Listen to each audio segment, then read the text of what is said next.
Sebenarnya Lailatul Qadar ini peristiwa dohir atau ruhaniyah ya? Sesuai dengan makna letternya, Laila itu malam, Qadar itu seperti yang disampaikan Pak Kures ketika dulu kita menjadi bagian dari orang yang mengaji kepada beliau dalam program beasiswa itu. Qadar itu bisa mulia, kemuliaan, karena beramal di malam itu kemuliaannya seperti 1000 bulan beramal. Berarti memang ada yang berhak mendapatkan Lailatul Qadar, ada yang tidak berhak. Jelas, yang tidak berhak itu yang memutuskan tali silaturahim, hukukul walidain, punya perasaan tidak nyaman dengan setiap orang, minum-minuman, berbuat maksiat, itu tidak akan mendapatkan. Tidak akan mendapatkan, dan mereka tidak berhak mendapatkan.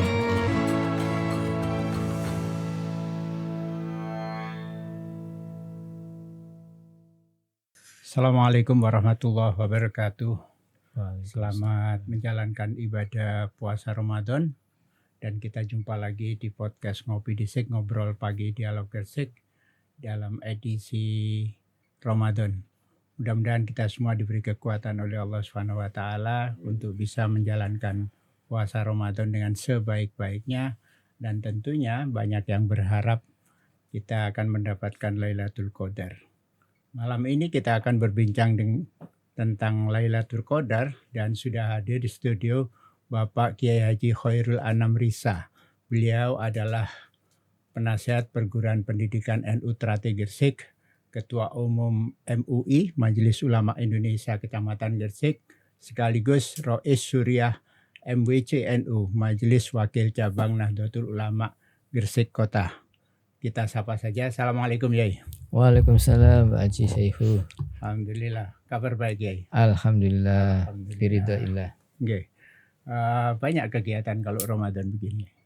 Alhamdulillah, kita manfaatkan untuk hal-hal yang positif, khususnya yang berhubungan dengan keilmuan, sosial. Yang paling banyak apa ya? Taklim, taklim, tafsir Jalalain, hadis-hadis fi fadhil Quran. Kalau di NU sendiri banyak kegiatannya untuk Ramadan ini. Iya, alhamdulillah, seperti ngaji Sabtu weekend, tapi kita sesuai semangat kita di NU itu memberikan kesempatan sebanyak-banyaknya pada anak-anak muda. Jadi struktur di kesurian mungkin hanya saya yang paling tua, selebihnya anak-anak muda. Gus yang paling banyak. Iya. kita menghimpun semua potensi dari dzurriyyah, dari yang dulu-dulu orang tuanya ber-NU, Mendit kita. Termasuk yang hari ini punya latar belakang akademik, pesantren, kita rekrut semuanya. Luar biasa. Jadi hari ini kita berbincang tentang Lailatul Qadar. Nah, banyak yang masih berpikiran macam-macam terkait dengan Lailatul Qadar ini. Sebenarnya Lailatul Qadar ini peristiwa dohir atau ruhaniyah ya? Iya. Tergantung sudut pandang dan kapasitas seseorang dalam membacanya. Seperti apa? Tetapi yang pasti sesuai dengan makna letternya, Laila itu malam, Qadar itu seperti yang disampaikan Pak Kures ketika dulu kita menjadi bagian dari orang yang mengaji kepada beliau dalam program beasiswa itu. Qadar itu bisa mulia, kemuliaan, karena beramal di malam itu kemuliaannya seperti 1000 bulan beramal. Qadar juga berarti penentuan, karena menjadi tes case bagi seseorang untuk mengukur sejauh mana tahun depan dia. Itu diukur di malam Qadar ini. Ibaratnya Allah memberikan semacam kesempatan bagi kita untuk mereview, menata ulang program-programnya, dan itu akan dicatat oleh Allah. Dan qadar itu menjadi momen untuk menentukan keberadaan kita di 1 tahun kemudian. Iya. Jadi memang Allah ingin memperbarui catatan amal seseorang di malam qadar itu. Ditentukan pada saat malam hari Lailatul Qadar. Sebelumnya memang Allah sudah menentukan. Ya. Dan Allah akan selalu mengupdate amal-amal hambanya. Yamhullahu ma yasha wa yusbit wa indahu umul kitab. Dan itu pada malam qadar. Ya. Cuma sayangnya tanda-tanda Lailatul Qadar itu bisa diketahui setelah pagi harinya. Artinya sebetulnya malam Lailatul Qadar itu setelah lewat baru kita bisa merasakan hasilnya seperti itu. Memang seperti itu ya. Ada yang mengatakan seperti itu. Hikmahnya seperti apa kok Allah menetapkan kemunculan Lailatul Qadar itu ditandai pada pagi harinya? Ya, kalau sebagian ulama memang memberikan tanda-tanda. Ya. Sebagian membacanya memang tidak diberikan tanda-tanda. Agar setiap orang termotivasi untuk menganggap semua malam masih memungkinkan sebagai Lailatul Qadar. Ya. Dan yang seperti itu ternyata memberikan sinyal positif ya. Ketika kita kemudian mengandai-andai kayaknya tadi malam deh Lailatul Qadar. Sehingga jangan besok hari ini harus lebih giat lagi. Iya. Jadi menurut Pak Quraisy juga itu yang kuat itu memang tidak ada sinyal-sinyal tertentu. Memang ini menjadi rahasia Allah. Iya, rahasia Allah. Seperti juga rahasia Allah menetapkan siapa di antara hamba-hamba yang paling dikasihi Allah. Jangan-jangan dia yang berada di rumahnya di jalanan ya, yang dia tidak dipandang oleh siapapun, tapi dia iman takwanya kuat. Iya. Berarti memang ada yang berhak mendapatkan Lailatul Qadar, ada yang tidak berhak. Jelas, yang tidak berhak itu yang memutuskan tali silaturahim, hukukul walidain, punya perasaan tidak nyaman dengan setiap orang, minum-minuman, berbuat maksiat itu tidak akan mendapatkannya. Tidak akan mendapatkan dan mereka tidak berhak mendapatkan. Tidak berhak, iya. Lalu siapa yang paling berhak di antara mereka-mereka yang berhak mendapatkan Lailatul Qadar? Yang memfokuskan hatinya, meluangkan pikirannya dan menghadapkan wajahnya untuk Allah Subhanahu wa taala. Dan harapannya untuk mendapatkan ridha Allah itu lebih kuat dari sekedar mendapatkan Lailatul Qadarnya. Ketika yang diharapkan adalah ridha Allah, diterimanya amal, diampuninya dosa, diberikannya kesempatan sebanyak mungkin untuk bisa lebih banyak beribadah kepada Allah, itu yang pasti mendapatkan. Ya, justru yang tidak berpikir harus dapat atau tidak, tapi yang mereka lebih mengkhususkan diri fokus pada Allah itu yang akan lebih punya hak untuk mendapatkan Lailatul Qadar. Makanya ada istilah, memang Kanjeng Nabi Dawud, taharrau Lailatul Qadri fil ashril awakhir. Incarlah, incarlah. Namanya mengincar bisa dapat bisa tidak. Tapi kalau coba hadirkan hati, hadirkan jiwa, hadirkan pikiran dan wujudkan dalam praktek amal ibadah yang konkret sejak hari pertama Ramadan hingga akhir hari Ramadan, itu pasti ya. Karena setiap hari termotivasi untuk selalu berbuat beribadah kepada Allah. Beribadah kepada Allah. Tapi banyak sekali pendapat-pendapat ulama terkait dengan waktu yang mungkin bisa munculnya Lailatul Qadar. Ada berapa versi sebetulnya ulama memprediksi waktu-waktu Lailatul Qadar ini? Ya memang ada yang mengatakan selain waktu-waktu ganjil itu juga dikaitkan dengan hari pertama Ramadan, hari apa, kemudian nanti Lailatul Qadar seperti ini. Itu pengalaman, bisa jadi itu pengalaman pribadi beliau-beliau. Ya. Dan kadang juga pengalaman pribadi itu satu sama lain juga berbeda. Ya. Tergantung rusuhnya, tumancepnya hati seseorang, mengaitkan dengan keyakinan atas amalnya kepada Allah itu. Boleh jadi seperti kita ini ya. Mungkin seseorang itu berdoa waktu di keheningan malam dia bisa mendapatkan ketenangan jiwa. Tapi tidak sedikit yang berdoa di saat banyak orang itu dia menemukan kesejatian dirinya. Itu. Terkadang malah dia tidak menggunakan waktu malamnya, tidak waktu bersama banyak orang. Justru pada saat-saat dia membersamai orang-orang yang terdolimi, lalu dia berdoa membantu. Hatinya yang terpaut pada Allah. Iya, itu.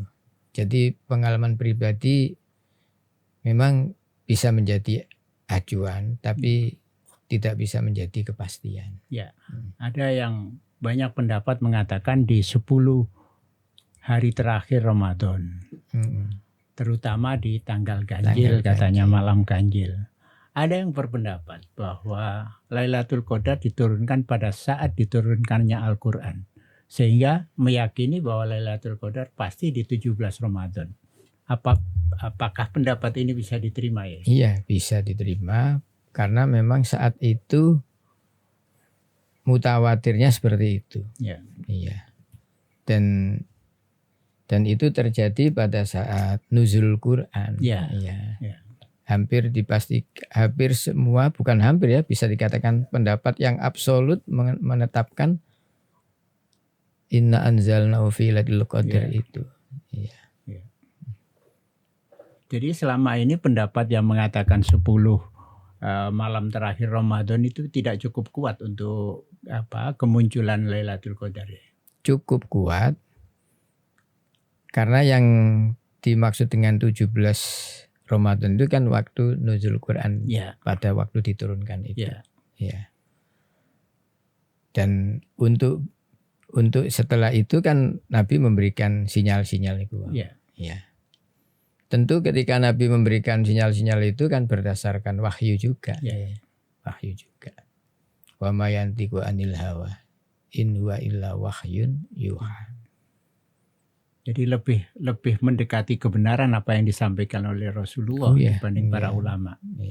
Nah, ulama bukan berarti kemudian punya pendapat sendiri, tapi juga mentafsirkan dari hadis-hadis Rasulullah. Hadis Nabi itu. Karena kadang ketika Nabi mengatakan ini, ulama yang satu tidak mendengar, sahabat yang lain tidak mendengar. Pun demikian sahabat menyampaikan ke tabi'in, beberapa muridnya saat itu tidak hadir. Ketika menerima hadis lain, murid itu hadir.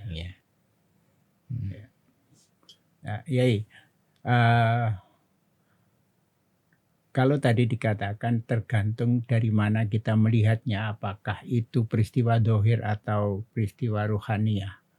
Sebenarnya cirinya apa kalau itu peristiwa dohir, kalau itu peristiwa ruhaniyah? Iya, peristiwa dohir karena memang itu diberitakan secara nas yang sharih. Jadi terjadinya pasti.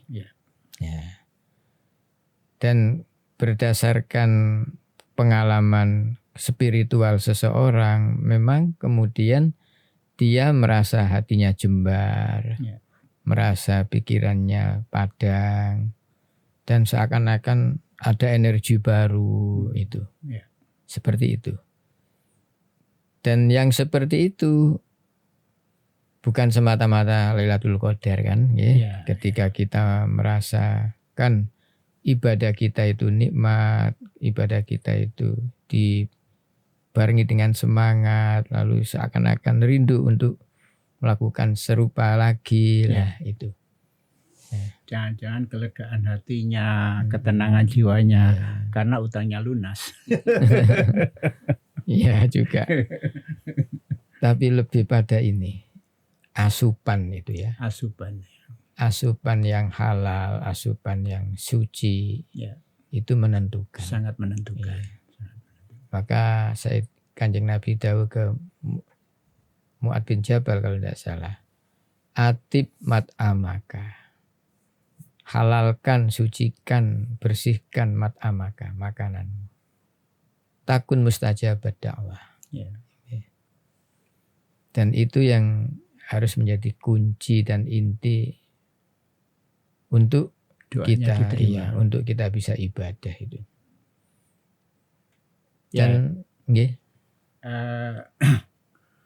bagaimana sebetulnya cara-cara mudah bagi orang awam untuk bisa katakanlah lebih punya kesempatan untuk mendapatkan Lailatul Qadar? kalau orang awam itu sebenarnya lebih mudah malah mendapatkannya. Itu ya. Iya. Alasannya kenapa? Karena dia itu pasti yakin. Pasti yakin. Yakin. Dan dia nggak akan meminta-minta bukti, meminta tanda, meminta dalil. Pokoknya carilah Lailatul Qadar di 10 hari terakhir, was. Dia tahanus, iktikaf, jungkung, ibadah terus. Ya. Dalilnya apa dia nggak penting itu. Nggak penting. Yang Iya. penting temen itu. Iya. Itulah kelebihan orang dahulu nggih. Cerita kiai-kiai sepuh itu kan, ya kayumu ya kayuku. Ya. Jasadnya utuh di kuburan. Ya. Diketahui dia itu amalnya ya kayumu ya kayuku. Ya. Padahal itu kan ya hayyu Ya ya qayyumu. Ya. Orang pelafalannya Jawa, yang iya. medok Jawa sehingga ya kayumu ya koyo. Ya. Kedengarannya dia tidak belajar langsung tapi mendengar dari gurunya, dari kiainya, bacalah ini. Dan cerita-cerita serupa, bismillah nongkos tugel lewat ndukure banyu nggih bisa. Bisa ya. Ya. Karena keyakinan kuat dan hatinya bersih, Ya. makanannya halal.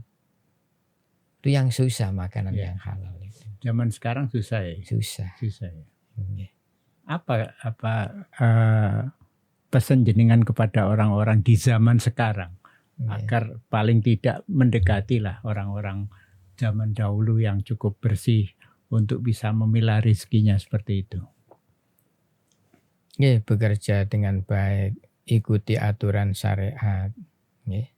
Jangan sampai terserempet atau tersangkut satu suap saja ke dalam perut kita, perut anak kita. Gitu. Paling bahaya ini pejabat ya. Pejabat yang paling punya makanya kemungkinan. Orang wirai itu kan nggak mau dia mengurangi waktu, nggak mau dia. Tidak mau memanfaatkan fasilitas di luar waktu tugas. Sayyidina Umar kalau sudah selesai tugas dimatikan semua lampunya. Dan beliau tidak mendiami istana, khawatir nanti kelebihan porsi yang digunakan. Padahal diberikan itu semuanya. Ya. Sekarang kan begitu banyak godaan-godaan yang di medsos dan lain sebagainya.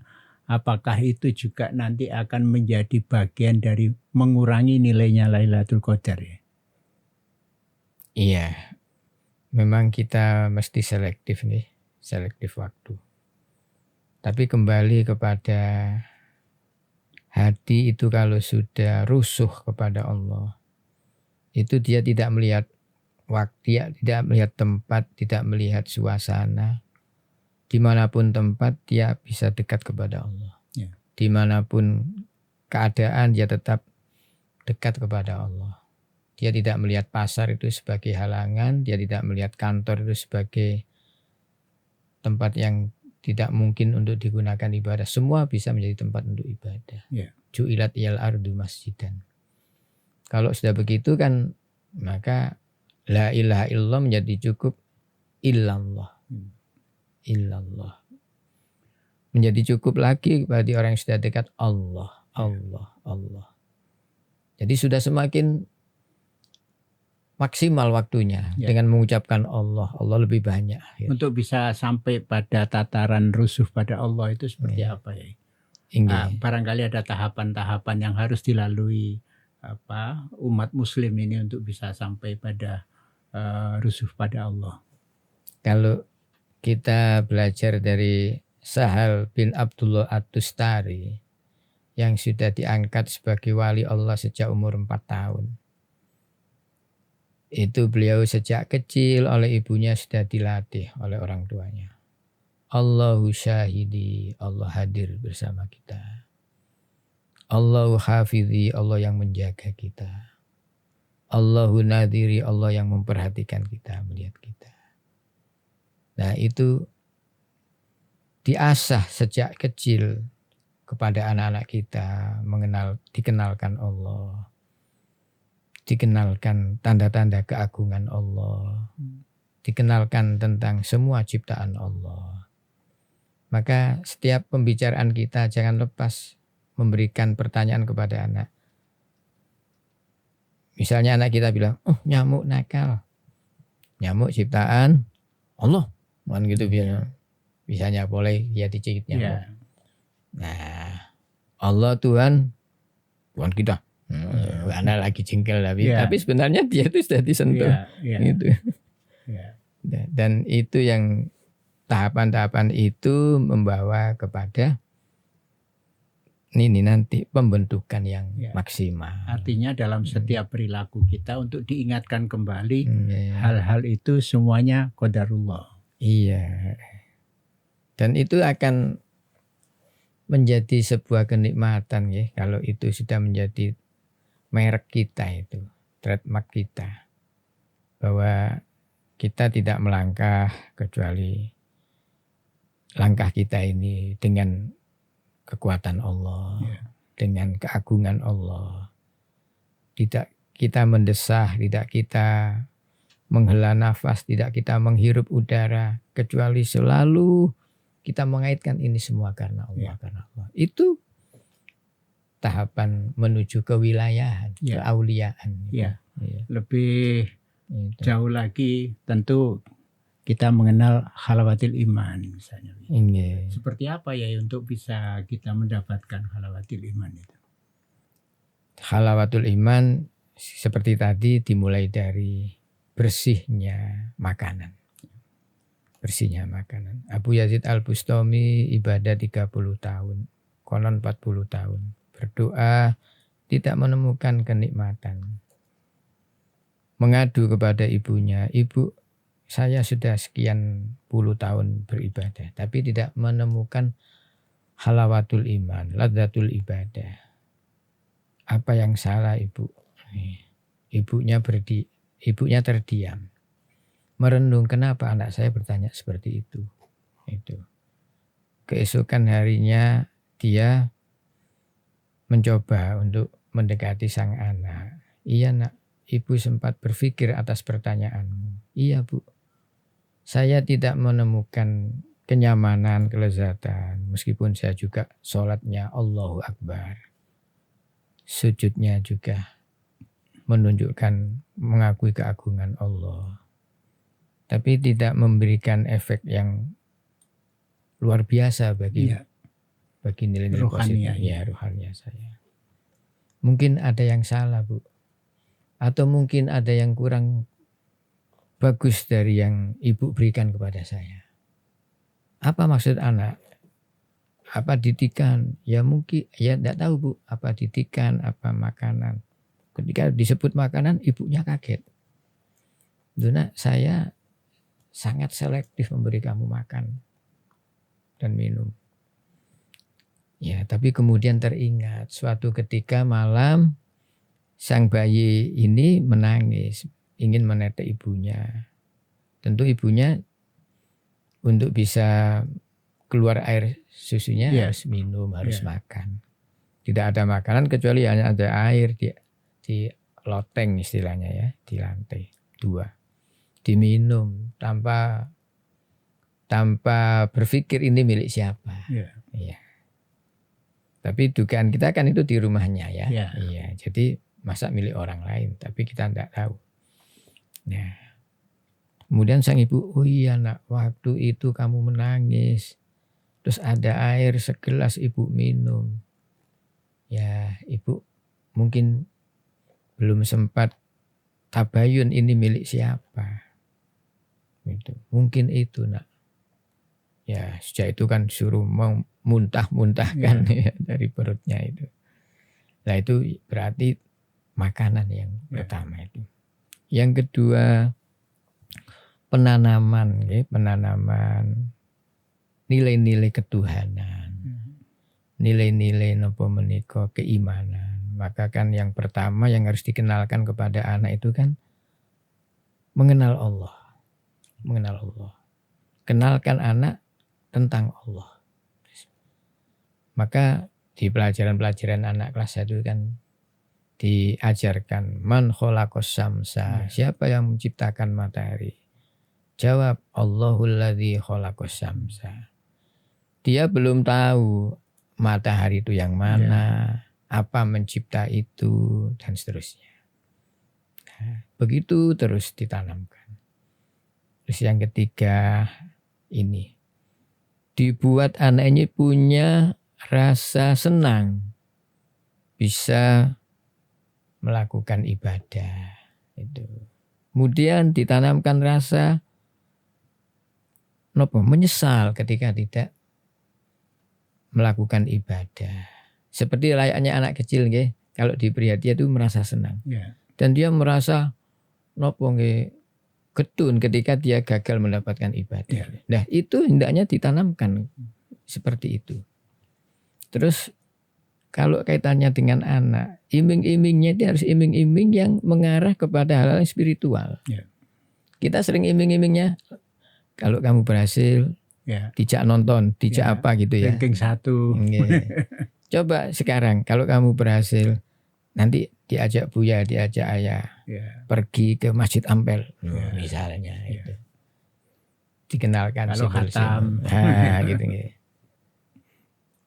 Seperti itu. Ringan sebetulnya. Itu untuk anak-anak ya. Untuk yang kebarus-kebarus kayak kita ini seperti apa ya? Artinya bahwa kehidupan kita sudah sampai pada tingkatan dewasa. Kemudian kita tidak ditakdir oleh Allah orang tua yang seperti itu. Apa upaya yang bisa dilakukan masyarakat muslim untuk bisa setidaknya mencicipi halawatul imam ini? Iya.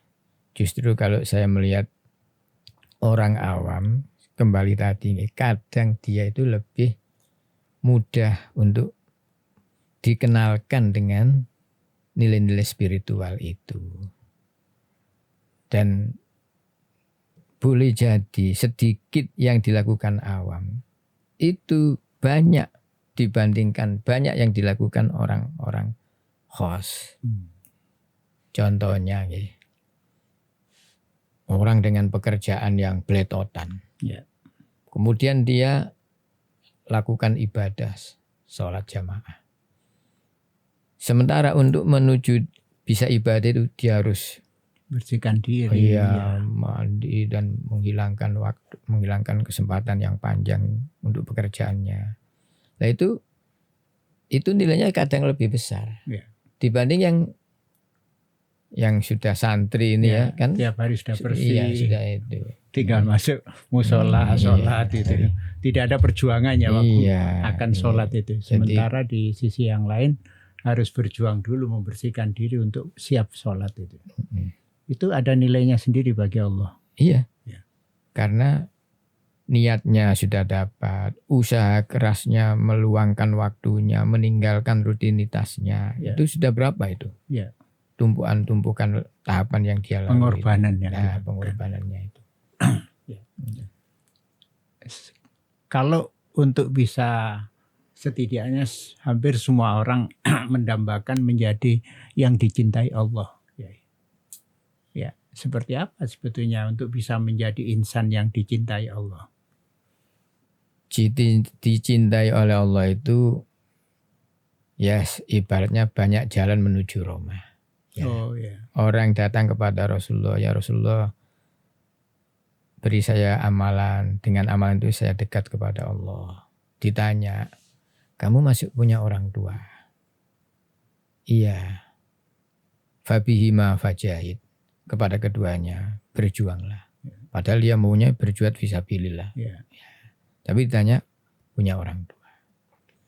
Ada orang yang gampangan ngoten ingin kepada Nabi minta untuk diberikan amanah menjadi memegang kekuasaan. Ya. Ya.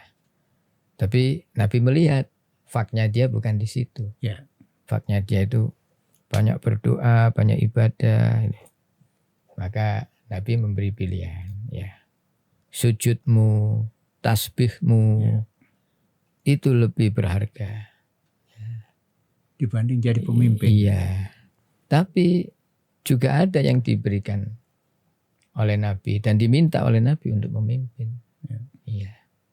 Karena Nabi melihat dia ruhnya ada di situ. Ya. Ada ruhnya di situ. Artinya semua profesi itu punya Ya, peluang untuk menjadi untuk dicintai menjadi Allah. dicintai Allah. Selain mencintai anak yatim, Ya. orang fakir, selain itu, Ya.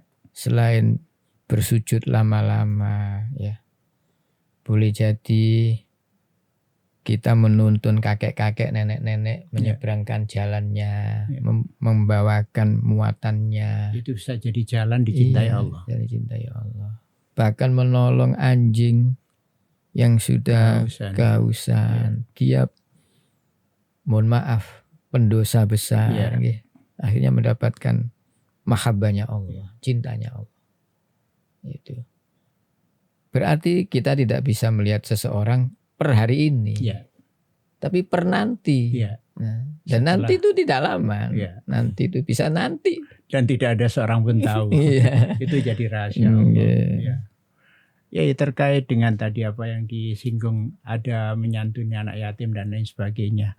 Artinya kita mengenal ada dua kesalehan. Ada kesalehan personal yang bagi dirinya sendiri untuk saleh beribadah kepada Allah. Ada kesalehan sosial di mana seseorang saleh untuk bisa menolong bagi dan bermanfaat bagi orang lain. Menurut Allah, mana yang lebih dicintai Allah? Apakah seseorang yang punya kesalehan personal atau seseorang yang punya kesalehan sosial?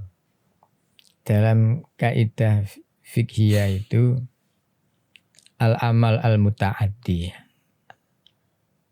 perilaku, sikap, aktivitas atau profesi amal yang muta'addi, yang manfaatnya bisa dirasakan orang banyak.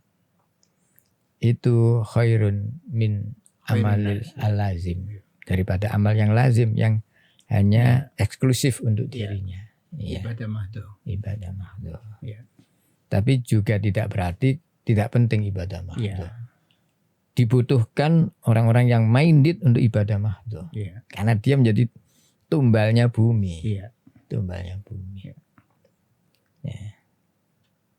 Maka saya mendengar dari guru saya itu, jangan dikira orang yang pekerjaannya hanya memutar tasbih, hanya bangun rukuk sujud, itu tidak bekerja. Ya. Justru dia sedang bekerja. Ya. Boleh jadi tanpa doa dia, Ya. kita sudah dikukut oleh Gusti Allah. Ya. Ya.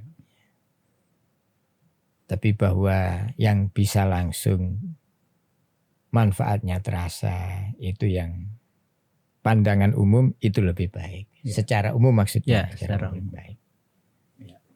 Karena Ya. banyak sekali di antara masyarakat kita justru cenderung untuk memperkuat kesalehan sosial, ya kan begitu. Ya. Dibanding kadang-kadang banyak orang menceritakan seseorang yang hampir bisa dipastikan tiap tahun umroh, sementara tetangga sebelahnya masih banyak yang kekurangan.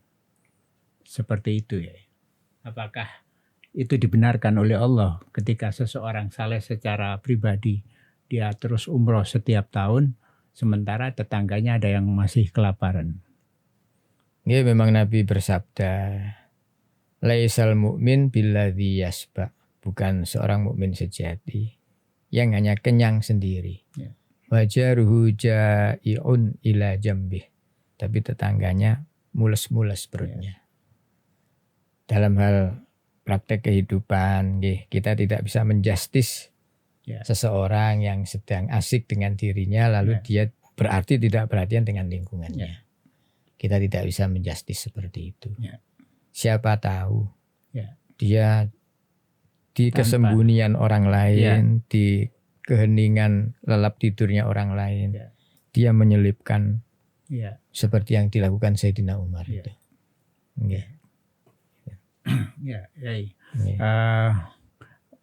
Terakhir terkait dengan Lailatul Qadar, apakah ada beberapa orang yang memberi kesaksian terkait dengan Lailatul Qadar ini?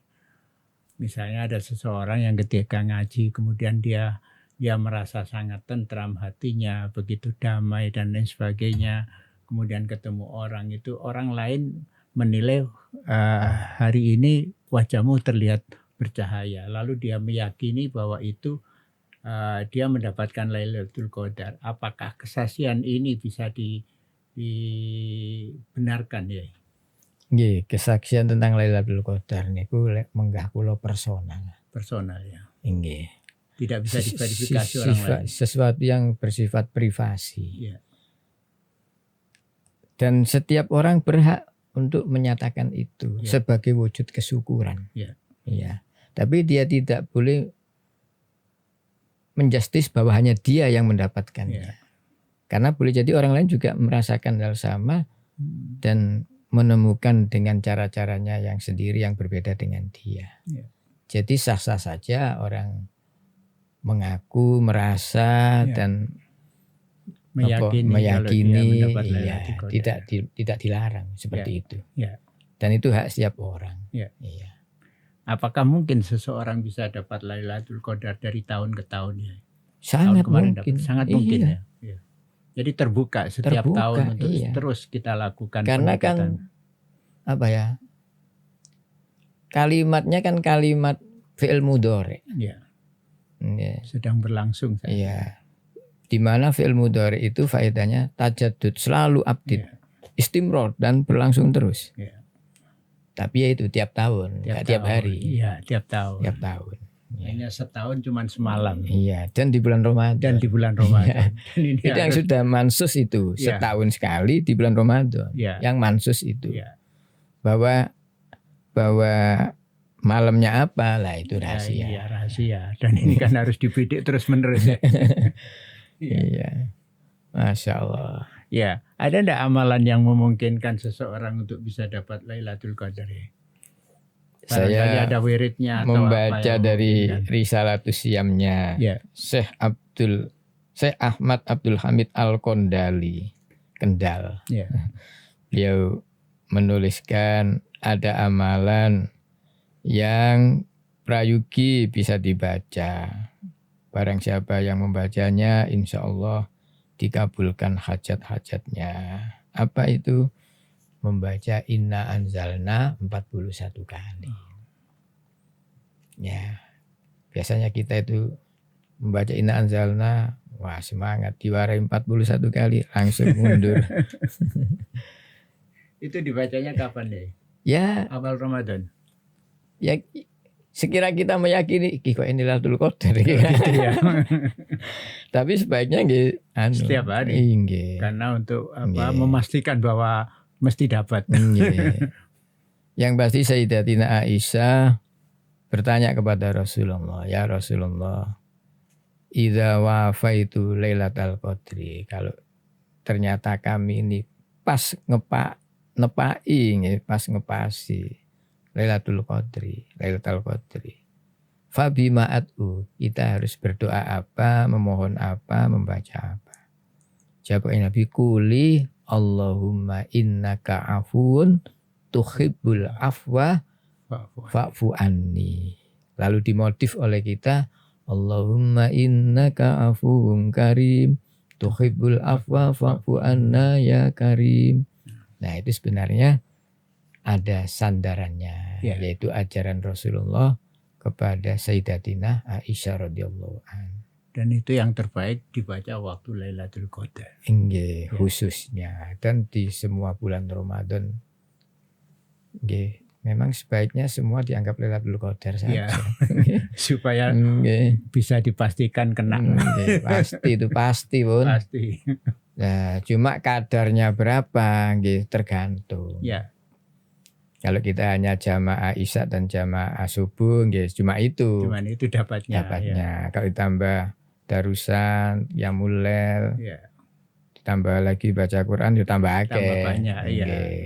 Tapi minimal itu jamaah jamaah Isya, Isya jamaah sama subuh. subuh. Sehingga Isyanya itu 1000 bulan, Nggih. subuh 1000 bulan. Nggih. Tapi cukup itu saja. Kalau tidak ada sholat lail. Ya.